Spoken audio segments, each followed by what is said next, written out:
Welcome back. Welcome back. I hope you enjoyed the last video, understanding how it is to be more confident in navigating those very challenging situations, those conflicts, and how to come to the most loving, compassionate, connective resolution possible. Again, as mentioned, you'll hear me say this over and over and over again. This isn't necessarily easy, but because it's not easy, it doesn't mean it's worth it. So it all comes down to your intention on how it is you want to build your relationship. So today I want to talk about two big pillars here. They go hand in hand, and they are trust and honesty. When you hear that, trust and honesty, I want you to be honest. I want to trust you. What comes to mind? What are you feeling in your body? Are there particular words, actions, feelings that evoke a sense of trust? And if you believe someone is being honest, now everyone has this. Everyone's looking for that. Not just in our romantic relationships, but in our friendships, our coworkers, within our siblings, our parents, neighbors. We always want to have this sense of, can I trust you? And are you being honest?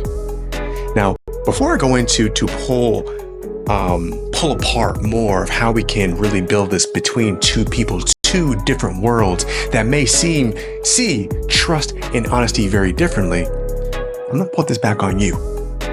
Do you trust yourself? Are you in fact honest with yourself? Because that is where you need to start, right? Now, today we're not going to go into how you can build trust and honesty within yourself, but we're going to come back to this.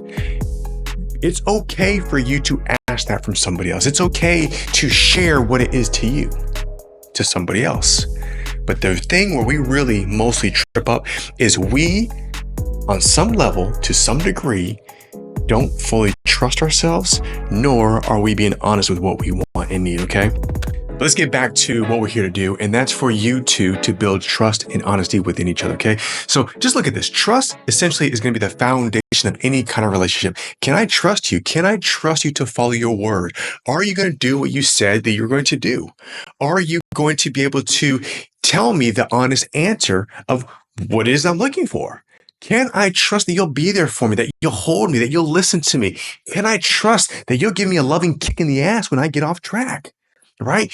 Now, I've just shared some things very candidly, very honestly, very spontaneously of how I build trust. Now, the way you build trust and you see for yourself may be different for you. You need to be able to express it to somebody. Now, honesty, on the other hand, honesty is like the golden thread that goes into a relationship. It's what builds it all together. The honesty, to be honest, isn't just the things that we may have been caught doing wrong. Honest is about, how would I honestly feel? Do I really like the food that you cooked for me? Do I really get along with your father-in-law? Do I really, really, really like the way you look in that outfit? Right?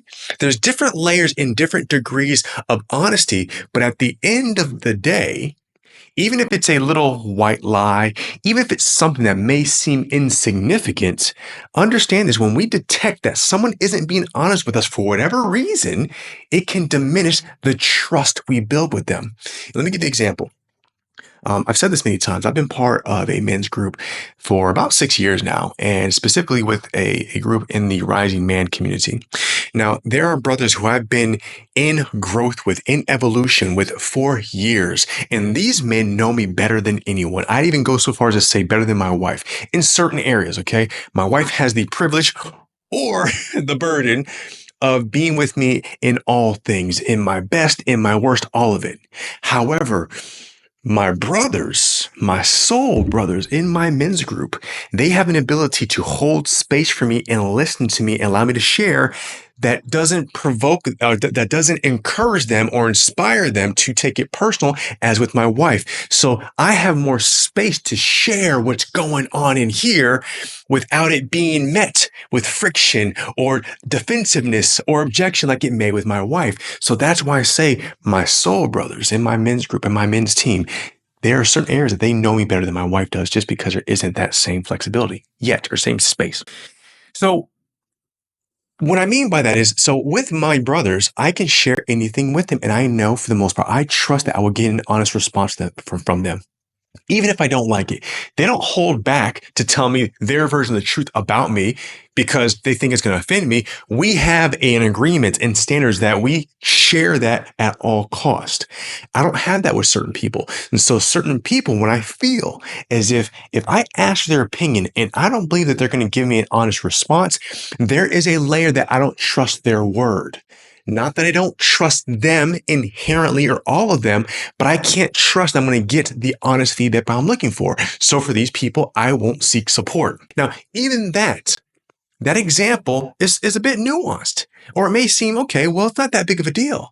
But if you are building a relationship, a life, a soul connection with somebody, even those areas where you feel as if you can't be fully honest or someone can be fully honest with you will diminish the quality and the depth of your connection. It's neither good or bad. It's only to say that if you want that connection, if you desire that connection, you have to be willing to uncover these stones. Okay? One of the most effective ways to build trust is to make sure that your actions align with your words. Your actions align with your words. You have to walk the walk, not talk the talk. See, a lot of people can get far and get your attention and build a degree of trust by words, especially if they're able to be articulate, they speak well. You can evoke that. But later on, what are we going to do? Human nature, I want to see if his action aligns with his words. So for you to be able to build trust in your marriage, make sure that your words match your actions match your words. That does not mean perfection. It just means if you say, hey, yes, babe, like, it's really important to me that we make it to dinner on time with your parents. So I'm going to make sure I get there on time. If for whatever reason I don't make it on time, I'm going to let you know. Okay. Or I'm going to make sure I get there on time because I'm going to prioritize that. Hey, when I say that it's important to me, or when I say I understand it's important to you that I listen, even when it's uncomfortable, it's when I say it and it happens and you're sharing something with me that's uncomfortable and I don't like it, I'm going to do my best to really listen to you so that way you can see that I told you I'm going to do my best. I'm going to demonstrate that with my actions. But if I tell you it's important for me to make it on time to dinner with your parents and I don't, and I'm consistently late and I never take responsibility for it, and it just kind of seems whatever, you are going to start to doubt my words when I say something's important to me. Likewise, if I say, yeah, babe, like I want to create safety for you, come in here, share it with me, whatever it is you want. I'll hold the space for you. I'll be solid for you. I'll put my stuff aside and I'll listen to you. But if every time you do that, I get offensive, I get butthurt, and now I shut you down, I don't want to hear what you have to say because now I'm defensive, you're going to stop trusting my word. You will not bring this to me because my actions are not matching my words. And again, this is very different than perfection. I have every right, every expectation that if you say something that's going to hurt me and I'm not accustomed to navigating this, I may react a bit, hurt by it. It's okay. But now can I come back and own that? Come back and say, you know what? I really wanted to be able to be impartial. I really want to be able to hold space for you. And I just couldn't in that moment. I want to try again, right? As long as you can own that, you two can go back and forth and build the trust. Now, navigating honesty, on the other hand, is going to require both of you, especially you, to practice courage and vulnerability. Because a lot of times when we feel like we want to be honest, but we focus on what can go wrong, they may get upset. They may reject me. It may cause a fight. I don't want things to be awkward and uncomfortable, so I'm not going to say anything. This is where you get to be courageous. You get to be vulnerable and trust that your partner, the partner who you chose to build a life with, the partner you chose to build a future with, can hold what you have to say. And if they can't hold that on the first, second, or third try, you guys are going to go back and do it again for the fourth, fifth, and sixth try. But it requires you to be courageous and vulnerable. Don't put the responsibility on them. Don't say, oh, well, I wanted to do it, but the last time I did it, you reacted this kind of way. Okay. Maybe they reacted less than ideal, but can you give them the opportunity to improve this, to get used to this, to be in the practice? And can you be in the practice of being courageous and stepping into the game time and time again? So both these things between trust and honesty, it's going to be a constant dance. And you've probably already experienced this. It's going to feel like this, almost like this expansion, contraction. We feel really good. Oh my God, we're coming back together. It's always evolving. But understand this, a lot of times, the way this is that we degrade trust within our relationships, no matter where they are, but we're going to keep this specific to romantic and in the marriage, is we begin to inadvertently diminish and erode the trust because we're unable to be honest, one, with ourselves and then to our partner. Two little things. Sometimes we may lie about what it is we're doing, how we're spending our time, because I went shopping and when my wife asked, or like better yet, when my husband asked me, where was I? Instead of just saying, hey, I went shopping because I was stressed. Shopping helps me to alleviate stress. Shopping allows me to take my mind off of the stresses. Shopping allows me to buy something for myself because I know my husband doesn't like when I spend money. Instead of just saying I went shopping, I may say, oh, well, I got stuck in traffic, for example, or I went to go visit a friend, or say whatever it is that we want to say versus I went shopping. So if you say it and your husband gets upset or irritated because you guys had a conversation before about spending money, then be willing to say, babe, like I went shopping. If you see him get irritated, say, look, I understand this. We're on a budget. We have these plans, these things, but please understand this. Like for me, it just helped me to relieve this stress. And you both get to talk about what it is that you need to move through this. But even that little thing, if you justify why you lied, if you're on the receiving end of a lie and you've been there before and you've done it before, it doesn't feel good. It doesn't feel good. You may understand it and you may be able to empathize with it and say, okay, yeah, I get that. But that little small lie happens in different areas. You kind of start thinking like, well, to what point in time do I stop believing this stuff? Right? So be willing to be in this dance of creating this trust with honesty and courage and listening and going back and forth this way. Okay. So I want to share with you, dive into a practice, all right? Because it's always about practice, family. There's no way you will get good at this by not doing it. You have got to move through the discomfort. You have got to move through your stuff. You have to be courageous, loving, and authentic to do this. So here we go. Get ready. 4 ways to start being able to practice and build trust and honesty. Honesty and trust. This dance. Here we go. Be consistent and check in regularly. I would put this on your calendar, on your agenda every week, every 2 weeks, once a month minimum to come back in and to be able to share what's there.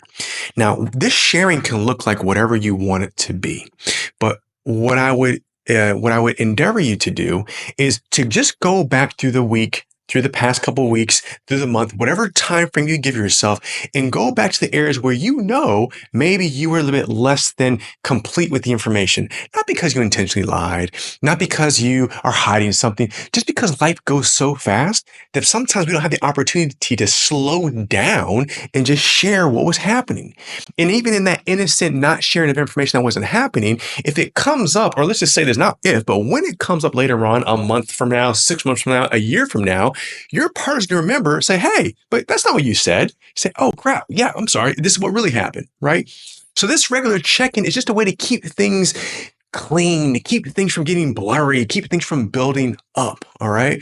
The check-in can also be something where something you didn't feel right, something where you heard information, about something that your partner said, and it wasn't really clear, or it just kind of felt out of alignment, right? So now at least one time a week, for example, if that's your frequency, I would recommend that. It can be a half hour, it can be an hour. You choose to say, hey, that thing you said you're going to you said you're visiting your friends, but later on in the week, you actually said something, let me know that you actually didn't go to your friend's house. So what were you really doing, right? Babe, yeah, you're right. I didn't go to my friend's place. Actually, what happened, I went shopping. You know why? Because I was just really, really stressed. I was really feeling down. Really wasn't feeling attractive. I was really feeling kind of whatever. And I just went to go treat myself to something nice, And I know I should have told you the truth, but I know how you feel about me spending money. Sometimes you feel like I don't spend the money wisely, But that's really what happened. And so I like to talk more about that. Okay. Have that conversation. This is a way to clean things up so they don't get out of control. All right. Next, be present When your partner is sharing their truth for you, understand this. You know how it is when you have wanted to share something that's vulnerable, something that really feels uncomfortable. Like you really want the person to be there and be with you. So when your partner is sharing their truth with you, make sure you're present. You're not distracted. Make sure you're able to look them in their eyes. You're able to have a relaxed posture so that you encourage them to help them become more honest about things that maybe aren't even major things to you, but for them, it's major. Create the space and safety for them to want to step in and be honest with you. Third, own your stuff. Look, family, I cannot tell you enough. This is not, life isn't about a game of perfection. Life is a game about living and be able to give yourself the grace, the patience, compassion, and freedom to do you. You can't get this wrong. Your partner may say you're doing it wrong, and you may think you're doing it wrong based on your previous experience or what your parents told you, but you can't get this wrong.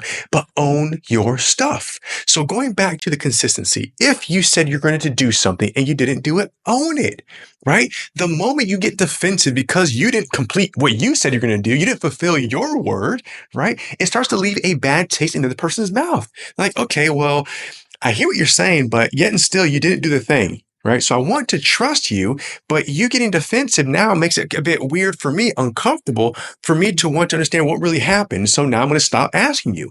So if I stop asking you, now I'm no longer building trust. We're not building trust. So this is why I started off. You need to be able to give yourself the freedom to be honest with yourself and be trusting with yourself to just own your stuff. It's okay. Hey, yeah, you know what? I told you I was going to be on time for dinner with your parents, but honestly, I was so caught up in this thing, I completely forgot. You know what? I said I was going to be on time with dinner with your parents, and you know what? As soon as I was going to put it in the freaking calendar, I didn't. I'm sorry. I will do better next time. Okay? Just own it. Keep it moving. That's it. Go forward. The last one, encourage openness. This is what goes back to we talk about being present and listening and being there. This is what will encourage openness. You have to be able to be good with yourself to a degree to own what's coming up for you. What's making you feel uncomfortable? Are you being honest with yourself about what you need? Are you able to put your stuff aside for one moment to create openness? Because the moment that someone tries to be vulnerable with you and open up to you and you shut them down and your face scrunches up or you take a deep sigh or you roll your eyes or you stop looking at them because you don't like what you're hearing, you have shut this person down. Now, I'll always come back and say, you know what? At the same time, that's their responsibility to be courageous and vulnerable, to move through it anyway, to demonstrate and to act as if to create that openness. You can help by putting your stuff aside. Recognize and be thankful that, you know what? It's really uncomfortable what I'm hearing, but you know what? I want more of this. I want to be able to know more about what my wife is telling me. I want my wife to feel safe and secure to sharing that because I feel more like I'm more involved. I feel more connected. I feel like I can support her more. I can stop guessing. She can tell me exactly what she needs. And she can only do that if I am as relaxed as possible, as present as possible, able to listen to her and create a space of openness. And again, this is going to be practice. Nubia, take a nap. This is going to be practice. Okay? If you are not used to this, the both of you aren't used to this, it will be awkward. It will be bumpy. I will never, ever, ever, ever in this lifetime pretend to tell you that this is going to be a fun or an easy conversation, at least not in the beginning. But as you start putting in the reps and you set the frame for how it is you're going to give each other grace, patience, love, to be able to be awkward in this so you can be better at this, that's what it is. There will be a time where, yeah, it will be fun. You can have fun with it. You can laugh at each other's white lies. You can call each other forward. Like you can create punishments and sexy punishments. You can have fun with this. But in the beginning, it may not feel fun. So take that deep breath. Rather than focus on what can go wrong with these vulnerable conversations, what can really go wrong with being vulnerable and being open, what can go right? What can go right for you? What kind of connection can you have? What kind of fluidity can you have? What kind of dance can you do with each other when you stay in the game and build and be in the practice of this. That's where your attention needs to go. If you have any more questions about this, please let me know. If you have any thoughts, like share in the comments what works for you. What are you doing to help build trust and honesty, right? I'm only offering just a spec, an option of what is possible. There's an infinite amount of ways to do this. So share with the community what's working for you, or if you feel stuck, or if you're thinking, well, Brian, I tried that, it's not quite working, or I get it, I see the steps here, but I'm not sure where to go, reach out to me. The best way I can support you is to offer you another perspective and to get you in the practice of doing this. And if you know that you and your partner would like more support around this, also reach out to me. This right here, being able to navigate this and create a container, a space, an environment for the both of you to thrive in is my specialty. Okay. This is not about being right. This is not about being wrong. It's not better or worse. This is about the two of you on an individual level having the courage, the love to express yourselves authentically for each other to create a union that's so alive, that's on fire, that will stand the test of time. Family, have a beautiful day. We'll see you later.